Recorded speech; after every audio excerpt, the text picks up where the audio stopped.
ঈদে ঘরে ফেরার খবর জানবো। আমাদের সাথে যুক্ত হবেন আমাদের সহকর্মীরা। সদরঘাট লঞ্চ টার্মিনাল, বিমানবন্দর রেল স্টেশন এবং মহাখালী বাস টার্মিনাল থেকে যুক্ত হবেন। শুরুতেই যেতে চাই সদরঘাট লঞ্চ টার্মিনালে, সেখানে রয়েছেন আমাদের সহকর্মী লিটন মাহমুদ।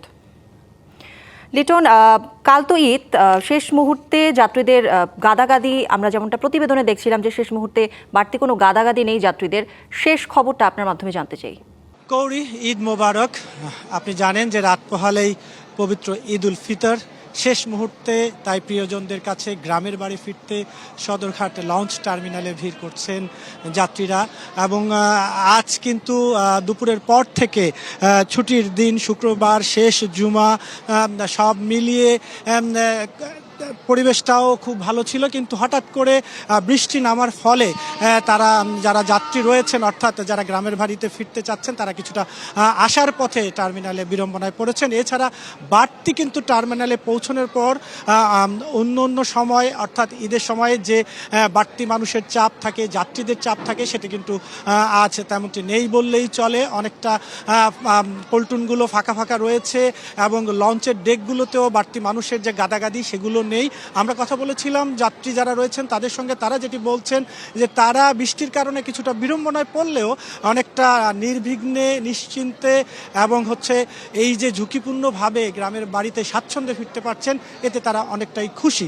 আবার অনেকেই যারা যাত্রী রয়েছেন তারা অভিযোগ করেছেন যে সাধারণত নির্ধারিত যে ভাড়া অন্য সময় নেওয়া হয় তার তুলনায় কিছুটা ভাড়া বেশি নেওয়ার যে দাবি তারা সেটি করছেন এবং এ নিয়ে তারা ক্ষোভও প্রকাশ করেছেন। তারা বলছেন যে অন্য সময় যেখানে 250 থেকে 300 টাকার মধ্যে ভাড়া নেওয়া হয়, সেই ভাড়াটা ঈদ আসার কারণে 350 থেকে 400 টাকা হয়েছে, এমনটি অভিযোগ আসলে যাত্রীরা করেছেন।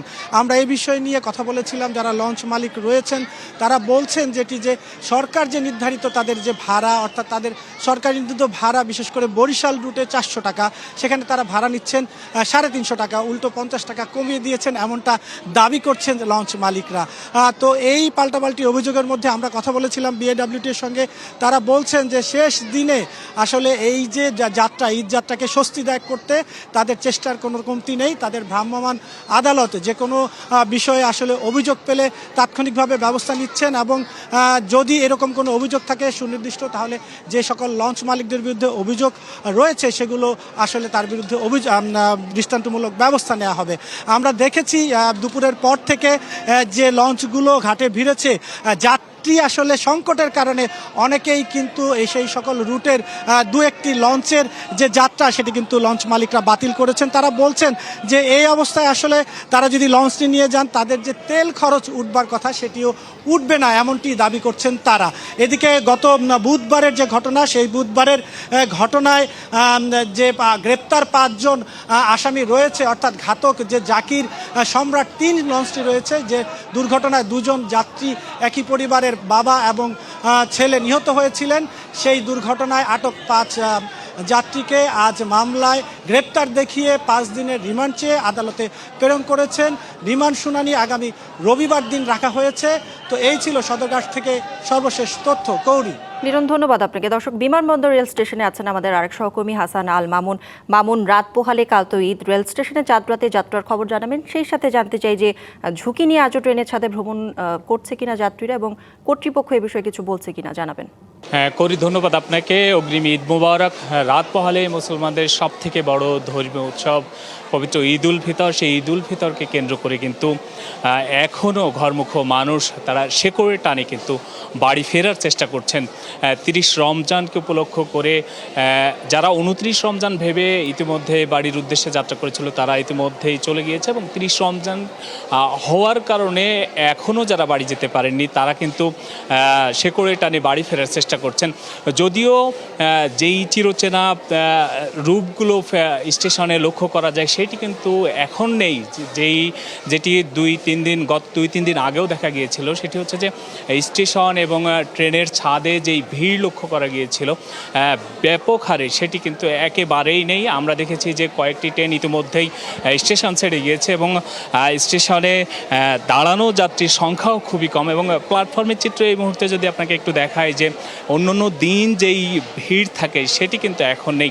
আমরা স্টেশনে যারা কর্তৃপক্ষ রয়েছেন তাদের সাথে কথা বলেছিলাম, সকাল থেকে এখন পর্যন্ত মোট 36টি ট্রেন দেশের বিভিন্ন প্রান্তে ছুটে গিয়েছেন, ঢাকা থেকে ছেড়ে গিয়েছেন এবং আরও 11টি ট্রেন এখন পর্যন্ত বাকি রয়েছেন।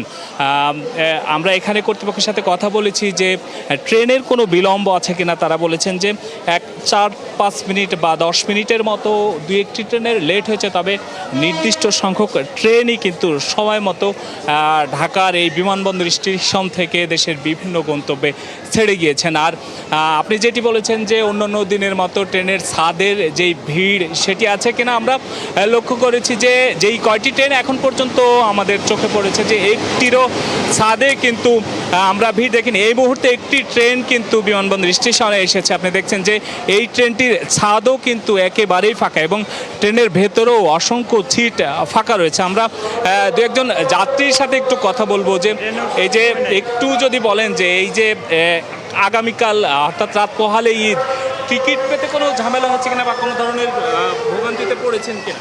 না, ঈদের ছুটিটা যেহেতু কয়েকদিন আগে দিছে সেহেতু বেশিরভাগ মানুষই আরও কয়েকদিন আগে চলে গেছে বাড়িতে। তো এখন পর্যন্ত কোনো ঝামেলা পাই নাই, মানে মোটামুটি সব কিছু ঠিকঠাকই আছে। হ্যাঁ, ঠিক আছে, আজকের জন্য ঠিক আছে, এর আগে বলতে পারি না, বাট আজকের জন্য ঠিক আছে। যেমনটি শুনছিলেন যে আমরা যাত্রীর সাথে কথা বলছিলাম, তারাও সন্তুষ্ট এবং মোটটা কথা হচ্ছে যে আজ আসলে আগামীকালকের ঈদকে ঘিরে যেই চাপটি সেটি কিন্তু ইতিমধ্যেই শেষ হয়েছে এবং এখন যারা বাড়ি ফিরছেন তাদের মধ্যে বেশিরভাগই গার্মেন্টস কর্মী এবং যারা শ্রমজীবী তারা কিন্তু এখন বাড়ি ফেরার চেষ্টা করছেন। তো সব মিলিয়ে স্বস্তির ঈদ যাত্রার তারা সন্তোষ প্রকাশ করেছেন। তো বিমানবন্দর রেলওয়ে স্টেশন থেকে এখন পর্যন্ত এই ছিল আমার কাছে সর্বশেষ। ধন্যবাদ আপনাকে। দর্শক, মহাখালী বাস টার্মিনালে অপেক্ষা করছেন আমাদের আরেক সহকর্মী পার্থ সাহা।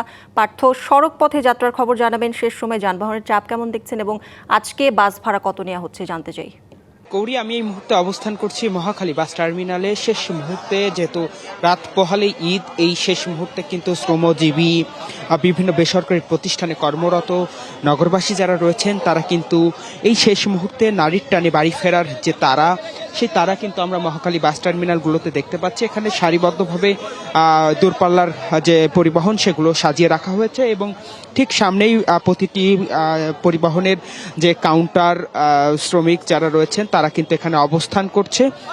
এখানে যাত্রীদের সঙ্গে একটু কথা বলতে চাই। আপনি কোথায় যাবেন এবং ভাড়া স্বাভাবিক সময় যেটা রাখা হয় সেটাই রাখা হচ্ছে নাকি বৃদ্ধি আছে? না, ভাড়া সব ঠিক আছে। আগে 700 আগে আসছিল, এরা 760 টাকা রাখছে, 40 টাকা বোনাস রাখছে। জি, কৌরি, শুনছিলেন একজন যাত্রীর সঙ্গে কথা বলছিলেন, তিনি বলছেন যে 40 টাকা বোনাস হিসাবে ঈদের কারণে রাখা হচ্ছে। আমরা একজন এখানে কাউন্টারের যিনি রয়েছেন তার সাথে কথা বলবো। আজকে যাত্রীর ভিড় কেমন দেখছেন? যাত্রীর ভিড় কম, চাপ নাই হে একটা দাদা ভাই, যাত্রীর চাপ কম। এই যে গাড়িটা লাগাইছে আধা ঘন্টা 40 মিনিট উঠছে, এখন আমাদের মানে হাফ সিটিং হয় নাই দাদা ভাই, মানে যাত্রীর চাপ কম, ভিড় মাত্রা কম। নানা সময় শুনেছি যে সড়ক পথে ভাড়া বেশি নেওয়ার যে অভিযোগ, সেটা আসলে কতটুকু সত্য বা ভাড়া বেশি নেওয়া? সেটা এবারে আমাদের ঈদের মাঝে এবারে যেমন গেছে চাট ভাড়া আছে, আর আমরা 50 টাকা কম নিচ্ছি। আমাদের হালুয়াঘাট চাট ভাড়া আছে আমরা 450 টাকা, আমরা 400 নিতে আছি, 350 নিতে আছি। মানে এখন যাত্রীর চাপ কম দেখে যেভাবে নিতেছি। আর ঈদ যে 2 দিন গেছে যে সরকারি চাটে আমরা 450 টাকা করে হালুয়াঘাট নিছি, আমি 300 করে। কৌরি, শুনছিলেন শেষ মুহূর্তে আসলে যাত্রীর যে চাপ সেটি অনেকটাই কমে এসেছে এবং শ্রমিক যারা রয়েছেন, পরিবহন মালিক সমিতির এবং এই কাউন্টার মালিকের যারা রয়েছেন পক্ষ থেকে তারা কিন্তু বলছেন যে নির্ধারিত ভাড়া তার থেকেও কিছুটা কম রাখার চেষ্টা তারা আসলে করছেন। যেহেতু অনেক পরিবহন রয়েছে, তাদের সাথে প্রতিযোগিতার একটি বিষয় রয়েছে, সেই জায়গা থেকে যাত্রীদের সার্বিক সহযোগিতা এবং তাদের যে ঈদ যাত্রা সেটি স্বস্তিদায়ক করতে এবং স্বস্তি ফেরাতেই তাদের এই চেষ্টা। কৌরি, আপনার মাধ্যমে আমাদের দর্শকদেরকে আবারও ঈদের শুভেচ্ছা জানিয়ে মহাখালী বাস টার্মিনাল থেকে এই ছিল আমার কাছে বর্তমানে সর্বশেষ। পার্থ, ধন্যবাদ আপনাকে।